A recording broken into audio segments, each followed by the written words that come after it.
Mesdames et messieurs, bonsoir. On se retrouve dans cette nouvelle édition de 22h, au sommaire de l'actualité.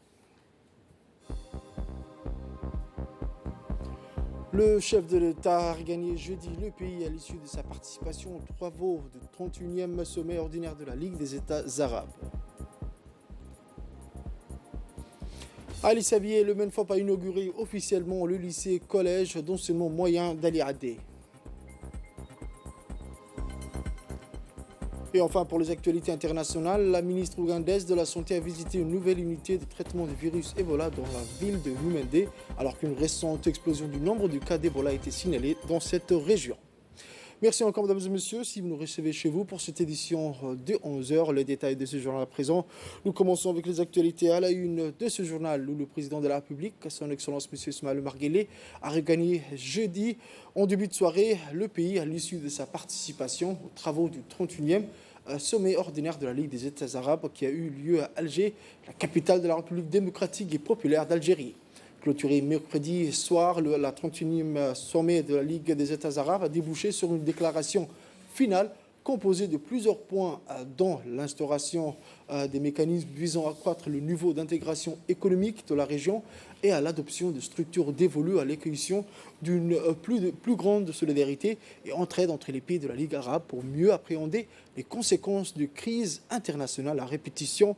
Une autre insertion de cette déclaration finale plaide en faveur de la réalisation de partenariats fondés sur le respect de la souveraineté d'une non-ingérence des affaires intérieures entre les pays membres de la Ligue arabe et les autres confédérations et ordres publics, économiques et culturels du monde. La déclaration finale du sommet d'Alger a également comporté une mention spéciale au profit de la Palestine et au droit inaliénable du peuple frère palestinien à disposer de lui-même dans un État pleinement souverain aux frontières d'avant juin 1967 et ayant pour capitale Al-Quds. Je vous disais dans les titres, autre actualité mentionnée dans les titres, le ministre de l'Éducation nationale et de la formation professionnelle, M. Mostafa Mohamed Mahamoud, a procédé à l'inauguration officielle du lycée-collège d'enseignement moyen d'Ali Adé ce jeudi 3 novembre 2022. La cérémonie d'inauguration a été fastueuse et a vu la participation de plusieurs personnalités publiques, à commencer par la ministre des Affaires sociales et des Solidarités, Mme Oulouf Ismail Abdo, les députés de la région Asseljoug, le représentant de la Banque mondiale par intérim, ainsi que le directeur général de l'ADDS, le secrétaire exécutif de l'UNARS.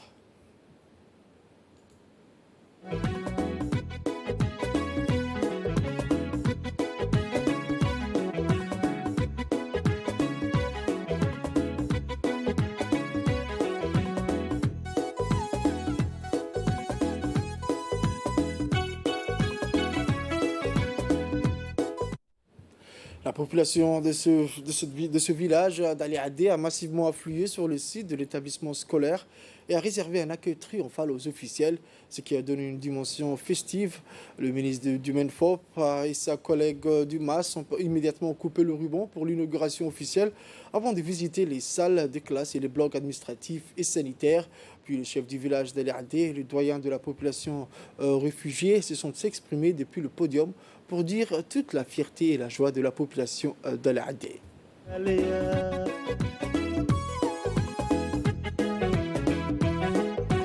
أقولاني وإفتيلان إنت نومي نقولها ونردايا واندداليا ونردايا واندداليا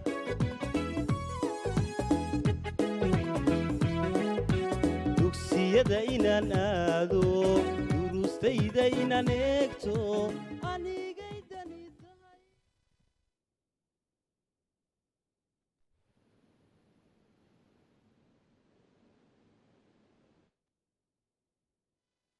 dadkaygay adeegu tahay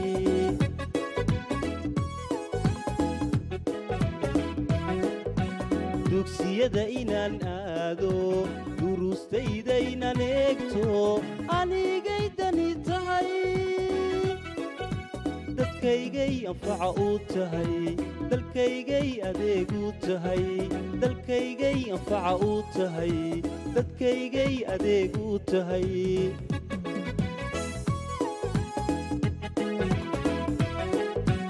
heer waxaad ku gaadhaa ogowa waxbarashada adduunyada waxa hag ogowa waxbarashada dunida albaabkeed ogowa waxbarashada heer waxaad ku gaadhaa ogowa waxbarashada adduunyada waxa hag ogowa waxbarashada. Monsieur Moussa Aden Migane, le préfet de la région, a repris à cœur le sentiment d'allégresse populaire. Il a appelé aux parents et à la communauté du village de prendre soin de ce précieux joyer pour les enfants. On écoute le préfet de cette région. Mesdames et messieurs, ce bâtiment neuf vient totalement enlever notre doute quant à ce qui concerne l'avenir de nos enfants, réfugiés, communautés hautes et demandeurs d'asile. Il est composé de 14 salles, et donc 4 salles scientifiques, tous équipés avec une cantine et 2 villas pour les professeurs et les enseignants. Enfin, je crois fermement à l'éducation de nos enfants comme vecteur de progrès et source de développement de nos populations. Il appartient maintenant aux élèves d'Ali Adé de redoubler d'efforts pour réussir leurs études afin de donner une bonne renommée à ce lycée. À l'heure actuelle, nul ne peut ignorer l'impact du projet Dr Dip qui apporte de réelles améliorations dans la vie des personnes réfugiées et des communautés d'accueil qui sont les bénéficiaires directs du projet. Sans nul doute, à travers la réalisation de ces diverses infrastructures de base, telles que la construction des écoles, des centres de santé, l'approvisionnement en eau, la construction des structures des marchés, ce projet a permis à faciliter l'inclusion socio-économique des populations d'accueil et des réfugiés à Ali Adé, Holhol et Markazi. On écoute à présent le représentant de la Banque mondiale par intérim qui s'est dit réjoui de l'inauguration de cet établissement scolaire. Très heureux d'être ici avec vous tous pour célébrer l'inauguration de ce très important collège et lycée en même temps d'Ali Adé, qui a été construit dans le cadre du projet d'aide au développement en réponse aux conséquences des déplacements des populations dans la Corne de l'Afrique. Ce projet d'un montant de 30 millions de dollars, financé par la Banque mondiale, est une réponse directe du gouvernement de Djibouti pour faire face aux impacts des réfugiés sur les communautés d'accueil. Lancé en 2017 à Djibouti, ce projet s'est révélé efficace pour apporter un soutien direct aux communautés des localités de Holhol, d'Ali Adé et de la ville de Bank. Il n'est qu'une des nombreuses activités d'infrastructure du projet, mais en termes de taille, de financement et d'impact, parmi les plus importants. C'est un établissement de 600 élèves de capacité d'accueil et il accueille aussi bien les Djiboutiens que les enfants réfugiés. L'établissement est construit selon les normes. Il comprend des salles de cours, des salles scientifiques, un bloc administratif et des logements. D'autre part, le projet prévoit l'extension de la centrale solaire qui alimentera en énergie l'établissement scolaire. Finalement, je ne pourrais clore sans féliciter l'ADDS, l'agence de mise en œuvre du projet. Je vous remercie. Et ensuite, la ministre des Affaires sociales et des Solidarités, Mme Oulfou Ismaël Abdou, a pour sa part indiqué que cet établissement scolaire s'inscrit dans un écosystème cher au chef de l'État. Elle a rappelé l'engagement du gouvernement à offrir le maximum de structures d'éducation. On écoute la ministre. Très honorée d'être parmi vous ce matin dans le cadre de l'inauguration du nouveau collège d'Ali Adé. Ce collège donc s'inscrit dans un écosystème cher au chef de l'État, Al-Haj Ismail Omar Guelleh. Elle est la base d'un développement, donc cet écosystème est la base d'un développement personnel, mais aussi il constitue un gage de l'avenir durable de la nation. Le gouvernement a ainsi pris l'engagement de la résolution d'offrir le maximum de structures d'éducation, c'est-à-dire d'écoles, de collèges, de lycées aux enfants djiboutiens, mais aussi aux enfants des réfugiés accueillis sur nos sols. On parle bien sûr de villages de réfugiés. À Djibouti, on ne parle plus de camps des réfugiés et c'est un honneur et c'est la vision du chef de l'État également. Cet immense collège d'Ali Adé d'une capacité de 600 élèves est le fruit donc de la coopération entre le gouvernement et notre partenaire, notre plus grand partenaire qui est la Banque mondiale, pour laquelle l'éducation est un des piliers de lutte contre la pauvreté, mais également du renforcement du capital humain. Monsieur le représentant résident, soyez assuré que le gouvernement ainsi que toute la population djiboutienne, notamment celle de Ali Addeh, témoigne à travers nous et à travers nos mots leur entière reconnaissance à la banque. Merci infiniment. Je saisis également cette occasion, monsieur le représentant de la banque, pour attirer votre attention que le besoin est encore grand, est encore immense et que nous souhaitons que l'ADDS, l'Agence djiboutienne de développement social, soit davantage dotée de financements qui puissent apporter directement une amélioration des conditions de vie de nos populations les plus reculées et notamment dans le milieu rural. Je voudrais rappeler que ce collège fait partie d'un ensemble d'activités de projets, réponse au développement, aux impacts liés au déplacement dans la carte de l'Afrique, appelé communément Dr DIP, des activités pour améliorer la résilience des populations accueillant les réfugiés, mais aussi pour améliorer les conditions d'intégration de ces populations qui ont choisi notre pays pour s'y réfugier. Pour reprendre une formule du chef de l'État, Djibouti a ouvert pour ces réfugiés ses portes, mais aussi nos cœurs. Les enfants des réfugiés fréquenteront ainsi ce nouveau collège. Avant de terminer, je voudrais bien sûr me tourner vers Monsieur le ministre de l'Éducation. Chers collègues, vous pouvez compter sur l'entière disponibilité de mon département pour vous accompagner dans toute la politique tendant à améliorer et à densifier l'éducation de nos enfants et à renforcer leur capital humain. Enfin, chère population d'Ali Addeh, mesdames et messieurs, je vous remercie encore une fois pour votre accueil. Wassalamu alaikum wa rahmatullahi wa barakatuh. Pour sa part, le ministre de l'Éducation nationale et de la formation professionnelle, M. Moustapha Mohamed Mahmoud, s'est dit fier de pouvoir inaugurer cet immense lycée combiné à un collège à Ali Addeh avec une capacité de 600 élèves. Le ministre a profité de l'occasion pour annoncer des nouvelles réjouissantes pour la population d'Ali Sabié avec la construction et l'inauguration d'autres infrastructures scolaires un peu partout dans cette région éponyme. Le ministre de l'Éducation nationale et de la formation professionnelle avait consacré la journée de jeudi à la région Assedjoug. Après l'inauguration du lycée collège d'enseignement moyen d'Ali Addeh, le ministre et les nombreuses personnalités qui avaient pris part à cette cérémonie d'inauguration à Ali Addeh ont pris la direction du lieu dit Guedid, à quelques encablures de l'entrée de la ville d'Ali Sabié. L'occasion pour le ministre de poser la première pierre d'une école de base qui permettra de rapprocher l'offre d'éducation des populations rurales. Accueillis en triomphe le ministre et les officiels, dont notamment les députés de la région, le préfet et le président du conseil régional, le représentant de la Banque mondiale par intérim et d'autres personnalités issues de la région. Le ministre s'est offert un bain de foule parmi la population qui l'attendait avec des rameaux d'olivier et des chants et danses pour lui dire pour exprimer toute leur reconnaissance et leur gratitude. Après quelques mots bien sentis, le ministre et les figures Assedjoug présentes à la cérémonie ont procédé à la pose de la première pierre.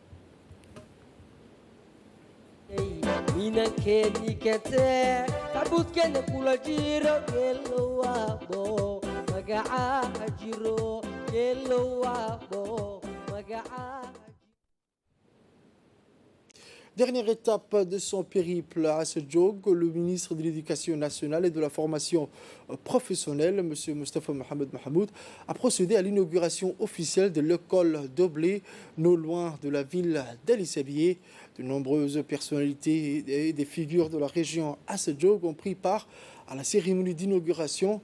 Le lieu dit Oblé est une plaine encastrée au pied d'un massif montagneux. Les populations nomades qui y vivent mènent une vie rustique. L'école est un bien précieux pour leurs enfants parce qu'elle leur offre les moyens de se construire une vie meilleure.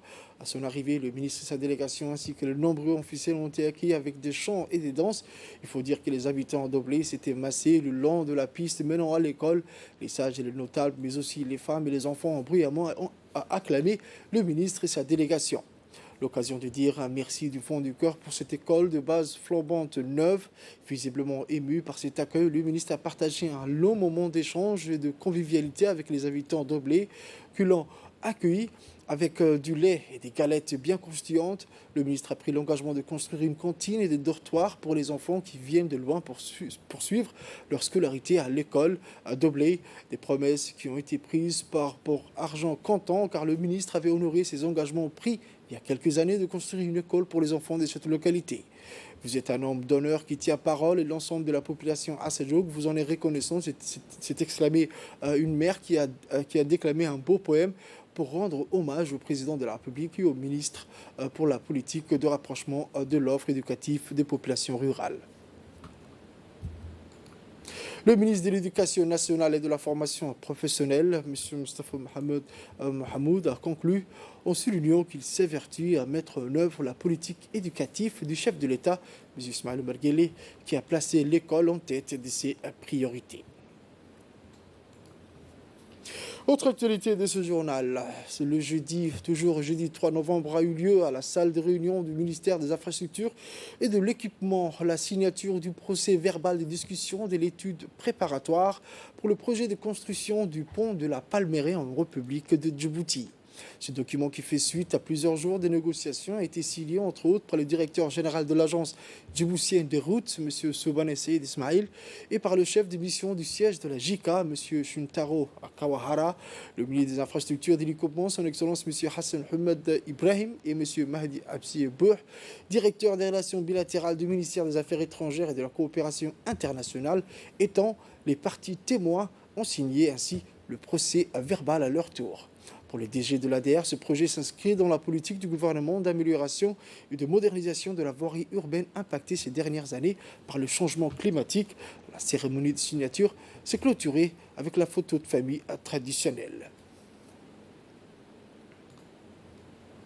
L'un des plus grands défis de tous les temps auxquels le monde en général et l'Afrique en particulier font et doivent continuer à faire face et le changement climatique. Un mag préparé par la rédaction. Voici.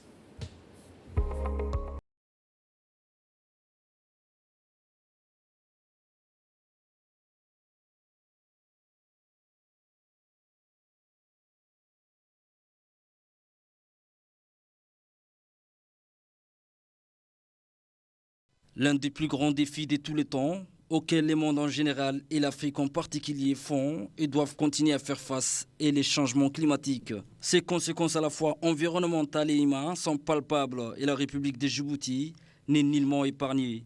Un phénomène donc très réel dans les régions de l'intérieur et qui affecte chacun de nous à des degrés et échelles différentes. Dans l'un de notre reportages réalisé il y a 10 ans de cela, nous avions été amenés à écouter des témoignages des éleveurs et des agro-pastoraux. Déjà, ces derniers nous faisaient part de leurs difficultés et les défis auxquels ils faisaient face dans leur vie de tous les jours. Frappés de plein fouet par ces faits alarmants, les nomades, à travers leurs interventions sur leur vécu, sont la parfaite illustration des impacts du changement climatique sur leurs moyens de subsistance.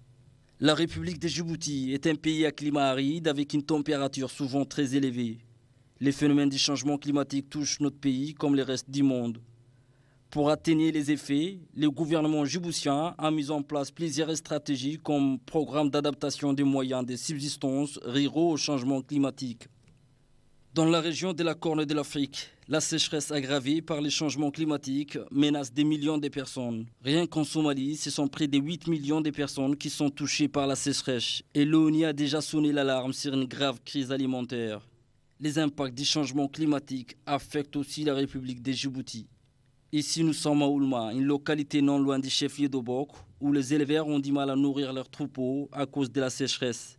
Un changement climatique qui met à dure épreuve le courage de ces hommes et femmes enclins à vivre dans ces zones arides. En brousse, comme vous pouvez les voir à travers ces images, en temps de sécheresse, il arrive souvent que l'eau se fasse rare, la terre se dégrade et se frite. Les ruisseaux s'assèchent, les sols deviennent très fragiles, la production agricole baisse à un niveau tel que les nomades se voient forcés de trouver d'autres alternatives. Mais quelles sont-elles? Comme vous pouvez bien les voir, en temps de sécheresse, nous vivons vraiment un calvaire. C'est un cauchemar pour nous de vivre, les aléas causés par les changements climatiques. Ce n'est pas facile pour les éleveurs, comme vous pouvez bien les constater, parce que nous vivons de cela, de l'agriculture, des produits agricoles que nous produisons et aussi les bétails.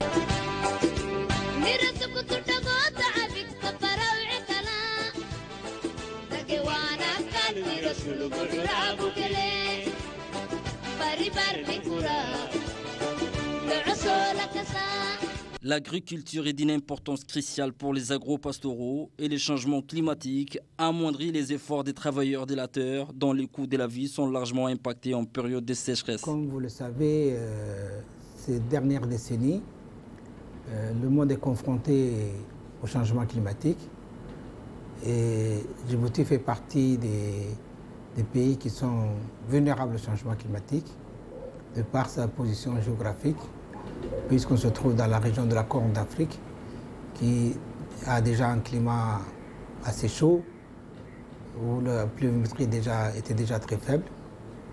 Et le changement climatique a aggravé ce phénomène climatique. Donc sur Djibouti, le changement climatique a 3 impacts. Le premier impact, c'est la baisse de la pluviométrie et donc la fréquence de la sécheresse, les sécheresses qui sont de plus en plus fréquentes et de plus en plus longues. C'est le premier impact que Djibouti subit au niveau du changement climatique.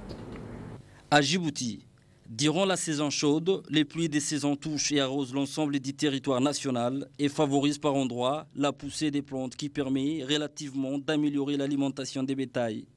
Un moyen de subsistance pour les communautés rurales. C'est l'effet inverse qui s'est produit dans la capitale. Les inondations causées par ces épisodes pluvieux causent des dégâts importants aussi bien humains que matériels. Par exemple, les fleuves d'Ambouli en cri emportent tout sur son passage et déversent des tonnes de déchets sur les plages, dont une grande partie finit souvent dans la mer. Cela a un impact sur notre système écologique. L'autre problème auquel on est confronté au niveau du changement climatique, l'autre impact négatif du changement climatique, ce sont les inondations. Ces dernières décennies, nous avons connu plusieurs inondations. La première, je crois, c'était en 2004, après la première, c'était en 1994, après en 2004 et après récemment en 2019. Donc les inondations, il ne pleut pas, mais lorsqu'il pleut, c'est des pluies assez violentes, des pluies torrentielles qui menacent les infrastructures ou les logements qui se trouvent sur la zone côtière comme la capitale.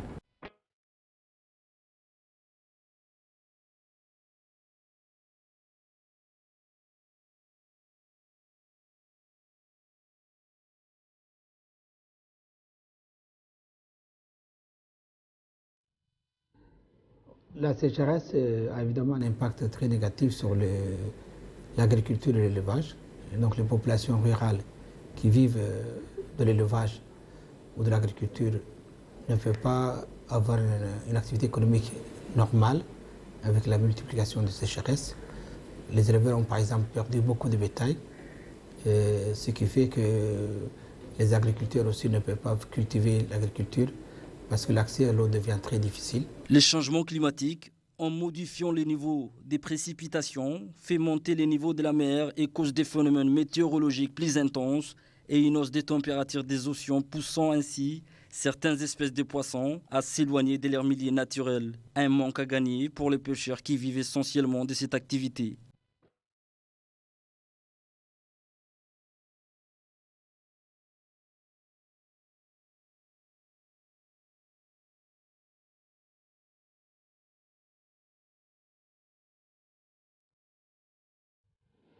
Autre actualité de cette édition, le maqam central de Cheikh Moussa de la commune de Balbala a célébré hier soir la grande ziyara annuelle de Cheikh Abdul Qadir al-Jilani.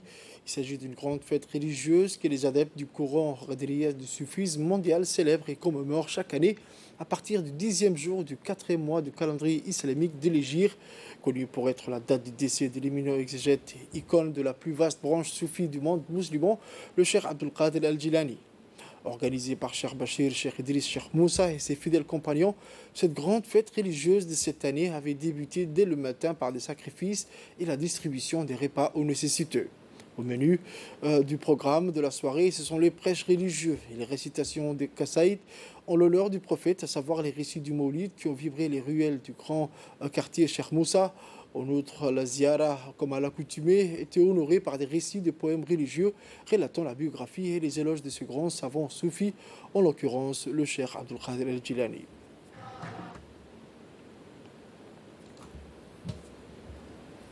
Pour les actualités internationales, je vous disais dans le titre, la ministre ougandaise de la Santé a visité une nouvelle unité de traitement de virus Ebola dans la ville de Mubende, alors qu'une récente explosion du nombre de cas d'Ebola a été signalée dans cette région. Les équipes de santé se heurtent encore à des poches de résistance aux mesures sanitaires, certaines personnes préférant notamment se cacher dans les sanctuaires des guérisseurs traditionnels, pourtant temporairement interdits de travailler au milieu de l'épidémie. Les autorités restent cependant confiantes. Dans le centre de Mubende, construit par Médecins sans frontières, quelques dizaines de lits ont été installés pour aider les patients à se rétablir rapidement et réduire le stress de l'isolement. Le centre est divisé en plusieurs zones. Ebola a infecté 130 personnes et a tué 43 en Ouganda depuis le 20 septembre, date à laquelle l'épidémie a été confirmée en Mubende. Les chiffres officiels n'incluent pas les personnes mortes d'Ebola avant que l'épidémie ne soit confirmée.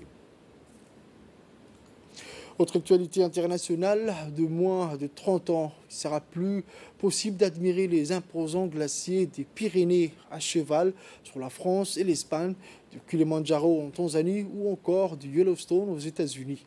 Pourquoi? Tout simplement parce qu'ils auront disparu et ils ne sont plus les seuls, selon l'UNESCO. Un tiers des glaciers classés au patrimoine mondial par l'agence devrait disparaître d'ici 2050. Un rapport qui fait froid dans le dos mais souligne que l'on peut encore agir pour sauver les 2 tiers restants en réduisant nos émissions de CO2. L'Organisation des Nations Unies pour l'éducation, la science et la culture s'appuie sur les recensements de 18 600 glaciers sur 50 sites, ce qui équivaut à 10% de la surface glaciaire mondiale.